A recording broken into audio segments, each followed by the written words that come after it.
ခုနှစ်ရက်သားများလောက်ပဲမင်္ဂလာပါကျွန်တော်ကတော့စမ်းမြစ်တာဆရာဟန်တေဆန်ပါဒီမှာပြထားတဲ့ပုံလေးထဲမှာတော့ဒါမဟာဘုတ်ရဲ့ပက္ခတွေကိုပြပေးထားတာပဲဖြစ်ပါတယ်ကျွန်တော်တို့ဒီအထွန်းနဲ့ပုတိနဲ့ပက္ခဖြစ်မယ်အဓိပတိနဲ့မရဏနဲ့ပက္ခဘင်ယာသနဲ့တိုက်ပက္ခဘင်္ဂချင်းပက္ခဒါတော့ပက္ခထွဲတွေပါတော့เนาะဘယ်မဟာဘုတ်ပဲဖြစ်ဖြစ်ဗျာကျွင်းပဲဖြစ်ဖြစ်ဒီနေရာတွေကပက္ခနေရာတွေပဲဖြစ်ပါတယ်ဒီနှစ်ဆိုရင်ကျွန်တော်တို့တေကျွင်းနှစ်ပေါ့နော်တေကျွင်းနှစ်မှာဆိုရင်တနင်္ဂနွေနဲ့တနင်္ဂနွေပက္ခမိတယ်ပြီးရင်ကြာတာပတိဗုဒ္ဓဦးပက္ခမိတယ်ပြီးရင်စနေနဲ့တနင်္လာပက္ခမိတယ်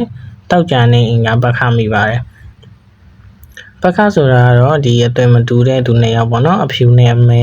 အချိုနဲ့အခါတာမျိုးပေါ့ဇယိုက်မတူတဲ့သူနှစ်ဦးလို့မြင်ရပါမယ်